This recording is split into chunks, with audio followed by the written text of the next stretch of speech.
Hello friends, അപ്പോൾ today ഉണ്ടല്ലോ ഒരു സൺഡേ വ്ളോഗാണ്. ഇന്നൊരു റെയിനി സൺഡേ ആണ്, നല്ല മഴ ഉണ്ടെന്ന്. അപ്പം ഞാൻ ഇന്ന് രാവിലെ ഫേസ് വാഷ് ഒക്കെ ഇട്ട് മുഖം കഴുകിയിട്ട് ലിപ് ബാം ഇട്ടു. അതുകൊണ്ട് പൊട്ടൊക്കെ തൊട്ട് റെഡി ആയിട്ടോ. പുറത്ത് നല്ല മഴയായിരുന്നു ഇത്ര നേരം വരെ. ഇപ്പം ജസ്റ്റ് ഒന്ന് ശമിച്ച് നിൽക്കാനാണ്. കുറച്ച് കഴിയുമ്പോൾ വീണ്ടും തുടങ്ങും. അപ്പം ഞാൻ ഹാളിലേക്ക് വന്നപ്പോൾ എല്ലാവരും ഇവിടെ സംസാരിച്ച് കളിച്ച് നിരിച്ചൊക്കെ കണ്ട് കിച്ചണിലേക്ക് പോയി നോക്കിയപ്പോൾ അമ്മ ചിക്കൻ കറിക്ക് വേണ്ടിയുള്ള കാര്യങ്ങളൊക്കെ സെറ്റ് ചെയ്യുന്നുണ്ട്. ആദ്യക്കൊണ്ട കോപ്രായങ്ങളാണ്, അതൊന്നും ശ്രദ്ധിക്കുക. ആദ്യക്കൂട്ടൻ ഞാൻ ചന്ദനൊക്കെ തൊട്ട് കൊടുത്തു. അപ്പം അത് കഴിഞ്ഞപ്പോൾ അമ്മയോട് ഞാൻ പറഞ്ഞിട്ടുണ്ടായിരുന്നു അമ്മയെ വെറൈറ്റി ചിക്കൻ കറി ഉണ്ടാക്കണം. അപ്പം അമ്മ വെറൈറ്റി ആയിട്ട് തേങ്ങ അരച്ച ചിക്കൻ കറി ഉണ്ട് വെക്കാൻ പോണത്.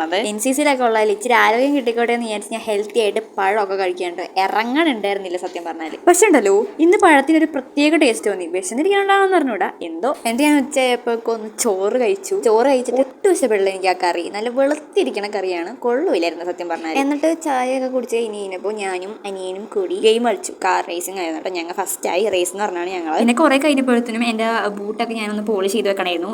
മൺഡേയും വെനസ്ഡേയാണ് എനിക്ക് NCC പരേഡുള്ളത്. അപ്പം ഞാൻ ബൂട്ടൊക്കെ പോളിഷ് ചെയ്ത് വെച്ചു. പിന്നെ രാത്രി ആയപ്പോൾ ഫുഡ് കഴിച്ചത് ചിക്കൻ കറി, വേറൊരു ചിക്കൻ കറി വെച്ചിട്ടോ അമ്മാമ്മയാണ് വെച്ചത്. നല്ല സ്പെഷ്യൽ കറിയായിരുന്നു, നല്ല സ്പൈസി ആയിരുന്നു, എന്നാൽ നല്ല ടേസ്റ്റും ഉണ്ടായിരുന്നു. എനിക്ക് ഭയങ്കര ഇഷ്ടപ്പെട്ടു. ഞാൻ ആദ്യമേ തന്നെ ഒരുപാട് ഗ്രേവി എടുത്ത് കൂട്ടി നല്ല എരിവോടെ ആ രാത്രി അങ്ങോട്ട് പോയി കിട്ടി. നല്ല എരിവായിരുന്നു, വെള്ളം കുടിച്ച് മതിയായി എനിക്ക്. എരിഞ്ഞിട്ട് ചുണ്ടൊക്കെ ലിപ്സ്റ്റിക് ഇട്ടോണ്ടിരിക്കണം. അപ്പോൾ ഇത്രയുള്ള video. Thanks for watching, by.